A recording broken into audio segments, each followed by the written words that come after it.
What's up, you guys? Welcome back to the channel. Welcome back to another reaction video. So today we're gonna be checking out a Peart into on the Moving Pictures album, and this video is requested by Brad Baker. So thank you so much for requesting this video, and thank you so much for supporting the channel. All right, so here we are with Peart of Rush, and you've got the 30th anniversary of this edition of this record coming out in mid-April, which is pretty exciting. So I wanted to go track by track with you on Moving Pictures, if we can. I mean, what do you remember from the time that you guys made this record? So much, really. It was a great summer, for example, when we were doing the songwriting. We'd rented Ronnie Hawkins' farm up near Peterborough, and so there was the classic setup in the barn, you know, and they start recorded working in a on barn. new material. And there was a little cottage on a little lake where I was working on lyrics during the day, and then we'd regroup later in the day, and we were staying up there and going home on weekends, so that perfect kind of a combination of a home life as well as professional life, and just in a great state of mind. By that time, we'd been together for 6 years. And had enough success to establish us where the industry wasn't leaning on us anymore about what we were going to do. And there was a real maturity coming of age for us as a band, because we've been doing so much experimenting of all kinds as individual instrumentalists and as a group of instrumentalists, of coming up with like solving puzzles, of playing in odd times and putting big long epics together. And they were for a reason, you know, they were pure exuberance. There was nothing in self-indulgence or so-called pretentiousness about it. It was true boyish enthusiasm that was involved in creating all those things. But then we started whittling them down, and the changes around us are important too in the late 70s.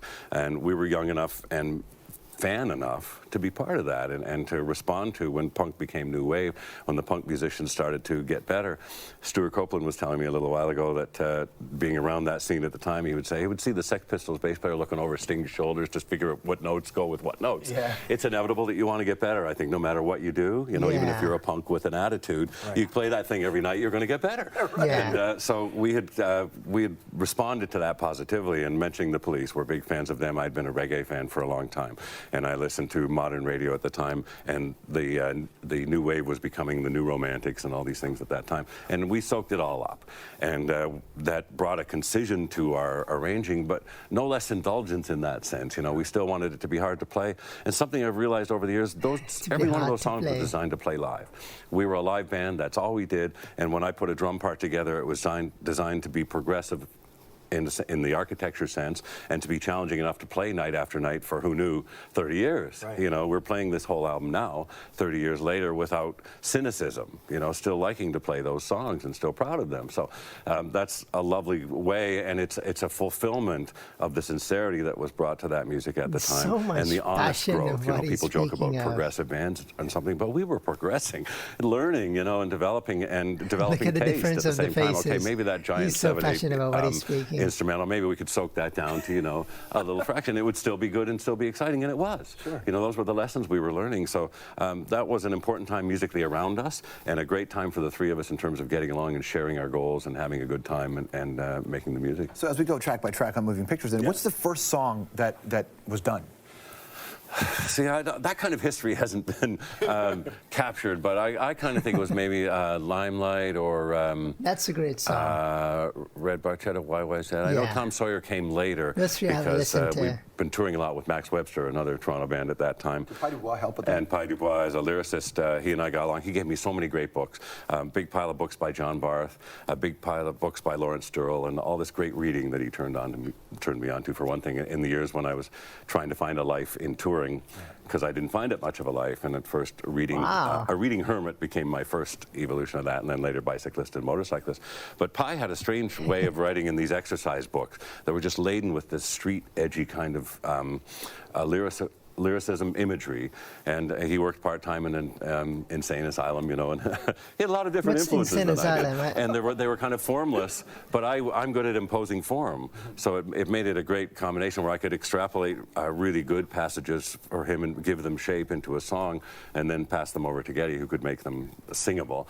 And it affected us in a way musically too. I have to think the first time that we collaborated with he writes Pi like and that, Geddy it gave a sings, certain edge to the music and a certain Max Webster influence influence in a way too, that pushed us a different way. And one of the tricks we were already using then that we still do is we make up other bands, okay? Today we're not Rush, we're the Fabulous Men. That was our new age band. Yeah. Or we have an ongoing edgy kind of rockabilly band called Rockin' F. Yeah. So when we want to bring out a different persona, we say, okay, make this part Rockin' F. That's something we still use. And that's actually genius. Not to jump ahead too much, but the song Vital Signs on this, that was definitely the Fabulous Men. For sure. And there, you hear the reggae influence as well. Yeah. On something like Vital Signs. All right, so tell me, so that's Vital Signs. Let's go to the top. Tell me about Tom Sawyer. Yeah. The legend is it was an accidental discovery of a sound on a keyboard, and there we go. All that was part of it, but again, we're working in a barn. You know, we have to set up the bucolic atmosphere of it all, and we're just experimenting with zero pressure. And we're just spending time there during the week all together, and then home on weekends. And so it was a true ferment of fun, you know, because there were, again, no consequences.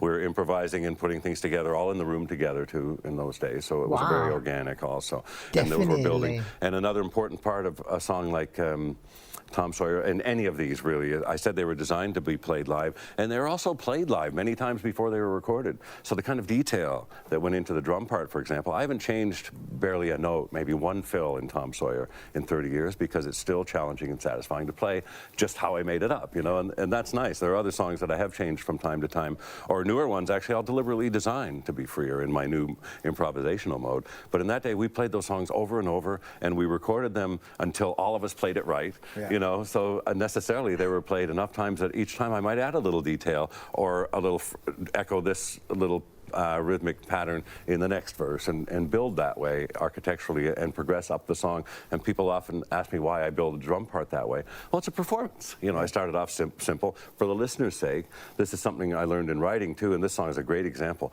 First, what does the listener need to know?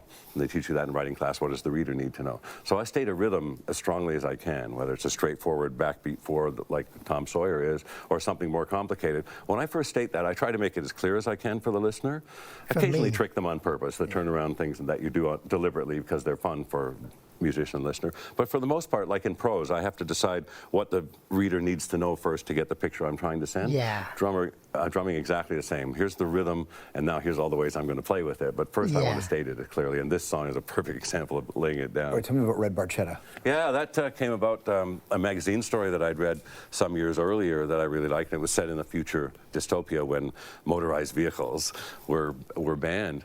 And so I had an idea that it might make a neat little visual song, and we were into a lot of soundtrack mode at that time too. Geddy was always a big music fan, and we often thought in terms of making the music tell part of the story, something that still engages us now. So that song's very much an example of a cinematic song for us, where the moods and the rhythms go up and down dynamically and shift urgency, all for the purpose of echoing the drama of a little story.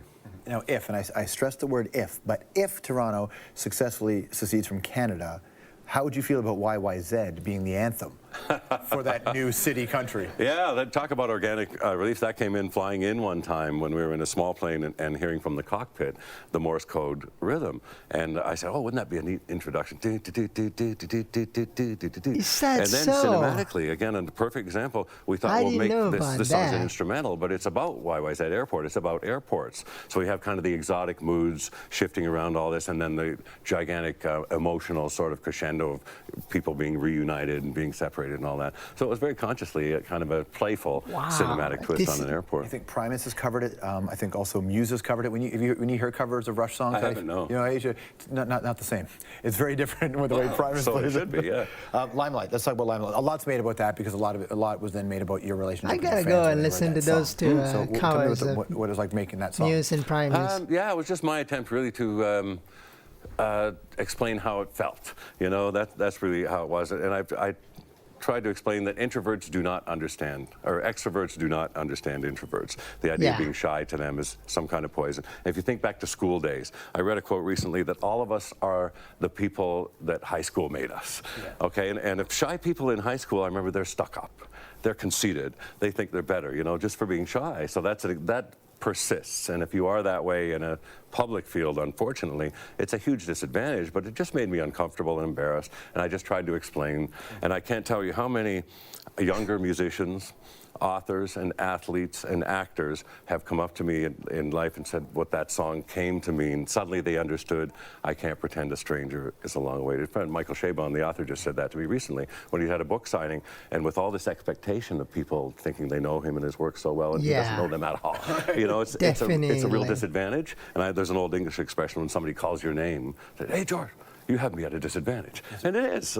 I don't know you, you know. So anyway, I was just trying it in a really neutral sort of way and hopefully a poetic sort of way, just to explain how it felt and what mattered. You know, really what mattered to us was always the music. It was to be, not to seem. Well, speaking of high school, the great irony and the great victory for you then is you're the guy that played the Hockey Night in Canada theme when it went to TSN. I would take that, bullies from 50 years ago. Hockey was not your thing necessarily? I described it as being intravenously. Of course, I grew up in Southern Ontario. Hockey was part of life 6 months of the year, but I was never.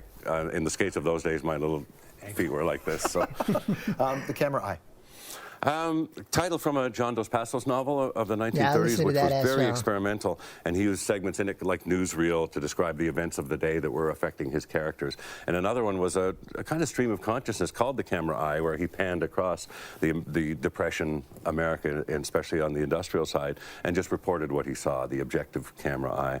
And I kind of loved that. And a John Steinbeck quote about every city having a unique quality of light is another influence in that song. They're both personal experience. And that was where I was learning to wed experience and the universal too. I was writing about being in New York on tour probably, but walking around in the spring rainfall that felt kind of like London.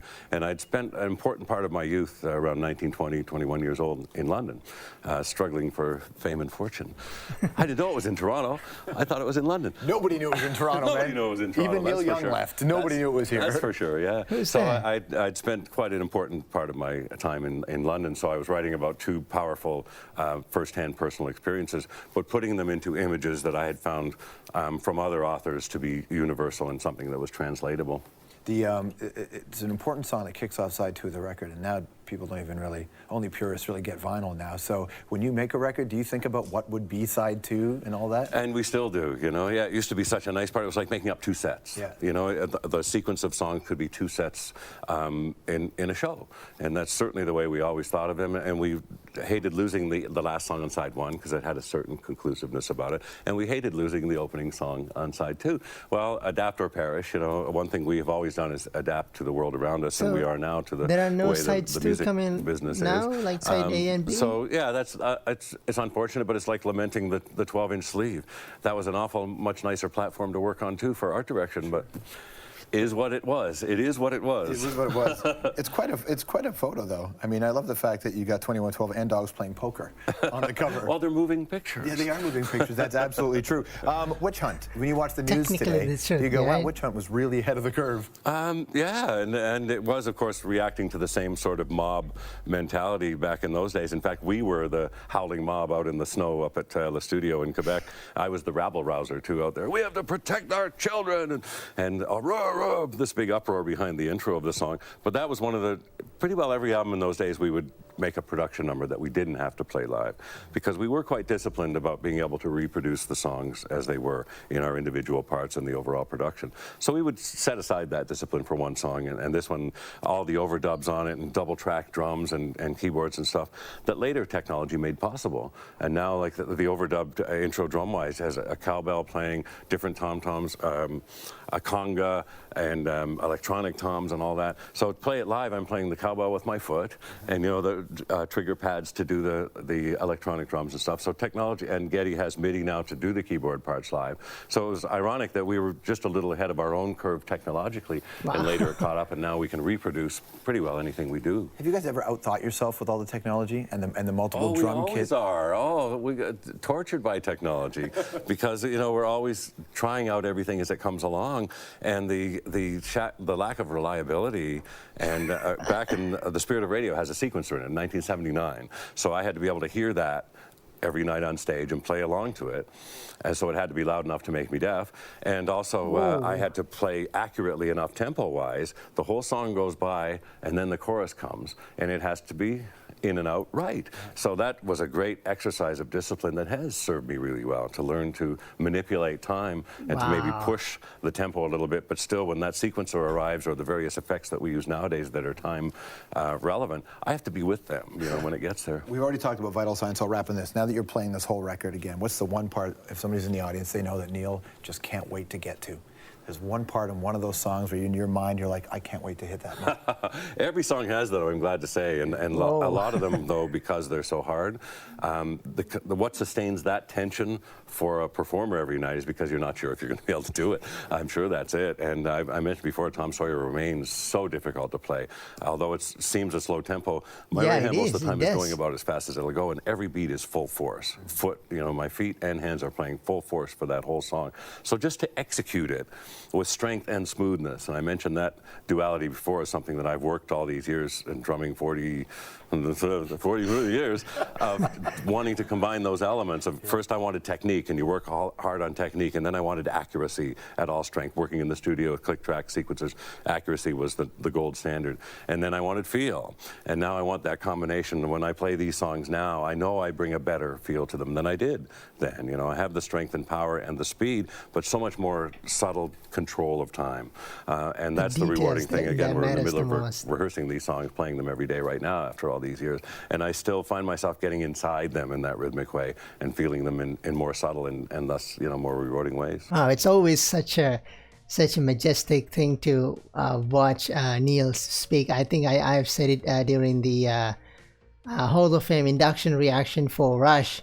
I think it was posted only on Patreon, but yeah, that was amazing. And hats off to the interviewer as well. He was really reeling Neil in, giving him the proper platform to speak on, and he was really nice, not interrupting him in any way, and just letting him speak and letting him be him. And just like he said, extroverts don't understand the introverts. So I guess yeah, that was pretty amazing to see. And it was also nice to see how much of a genius they have put into the songs, how much intentional detail. Like he said, start simple and make it more detailed. And even though it feels simple for us, it's so incredibly challenged for them to play, and it makes them like a rewarding experience to play 30 years later. If it was that easy to play 30 years later, it would be so boring. And I guess that's a quality of Rush that another band cannot replicate, you know. So honestly, watching these type of interviews and reading about these articles and interviews and stuff makes us appreciate the music, their craft, their mastery they put onto these songs even more. Now whenever I listen to a Rush song, I can think of whenever Neil does a drum roll, I can think, yeah, this is why he does that, and it has purpose, it has beauty, it has details, you know. And I'm listening to moving pictures.